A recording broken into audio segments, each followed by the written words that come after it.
Okay, class, welcome back. So, in that last video, we talked mainly about Kant and Mill. Here, I want to introduce Aristotle. First, I'll mention a couple things still on Mill and on Kant. For Mill, his utilitarianism, the focus, the emphasis, as we saw, was on the greatest good, uh, and with the goal of increasing pleasure and happiness. We'll have to explain in class what he means by pleasure, because it's not just any kind of pleasure, and reducing pain and suffering. And then, quote, actions are right in proportion as they tend to promote happiness, wrong as they tend to produce the reverse of happiness. Now, that's a fascinating quote because it's saying that um, there's nothing that's essentially right or wrong in itself. Okay. That action, what determines whether something is right or wrong, is based on the outcome it brings. Okay. If it brings happiness, then it's right. If it does not, then it's wrong. Which is very different from someone like Kant and his duty-based ethic called deontology. So his focus is on duty, law, and freedom of the will. Okay, so he wants each one of us to choose the laws that we live by, but his hope in the end is that we're all choosing the same laws. And we'll try to explain how he thinks that might work. Because he's no relativist. He doesn't just want all of us to do whatever we want to do.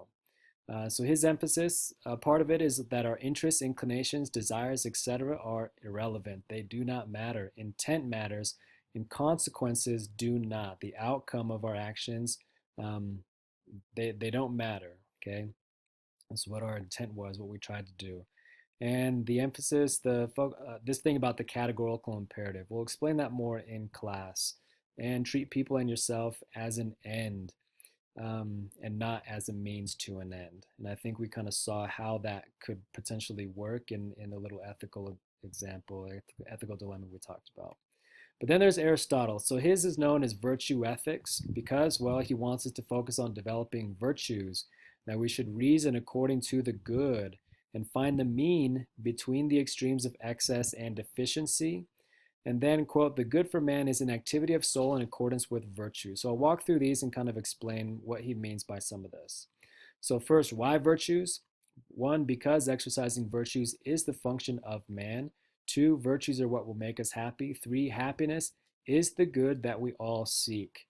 So, these two quotes, the good for man is an activity of soul in accordance with virtue, and happiness is a virtuous activity of the soul.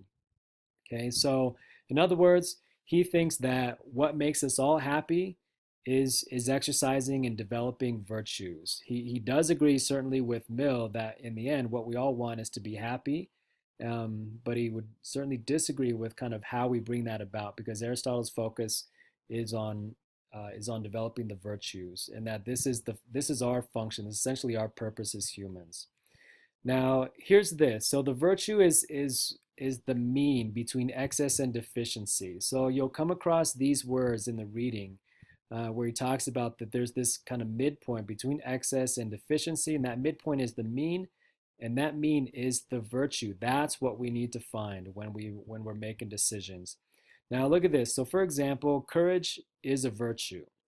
Um, Now there's rashness, which is excess, and there's cowardice, which is deficiency, but courage is the mean. That's the midpoint there. So if you look at this chart here, and this comes directly from his book, The Nicomachean Ethics. So the sphere of action or feeling. So if you feel fear or confidence, you can respond with excess, which would be the rashness, with deficiency, which would be cowardice, or with courage, which would be the mean point.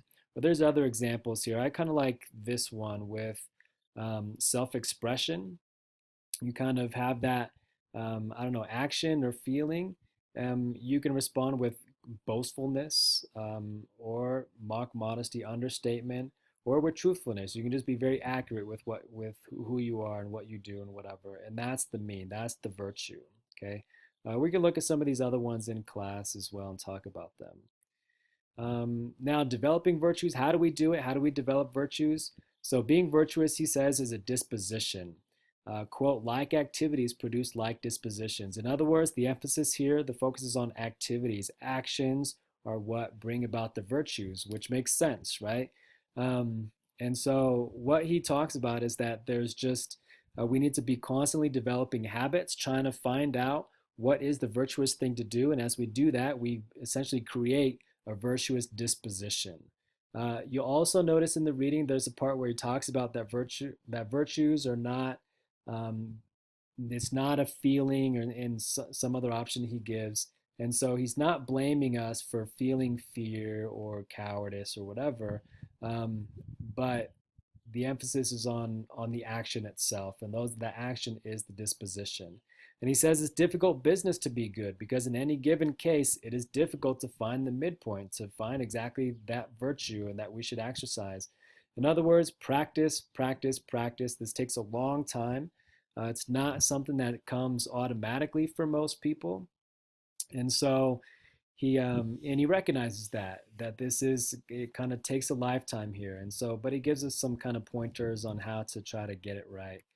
Now, so how do these guys differ? So Aristotle, Kant, and Mill. So Mill, his emphasis again is on increasing pleasure and happiness. That's what we need to figure out in each situation. What will increase pleasure and happiness or reduce pain and suffering?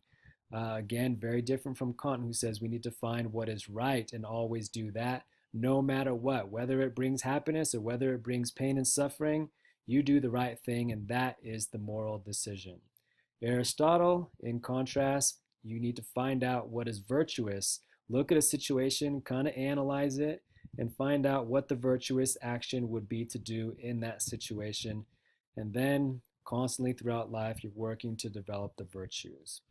Okay, so write down any questions you have, things that didn't make sense about each of these guys, and then we'll talk about them in class because it's pretty important in understanding ethical theories that we at least have these three guys down because they're kind of they're a pretty big deal. So I'll see you guys in class.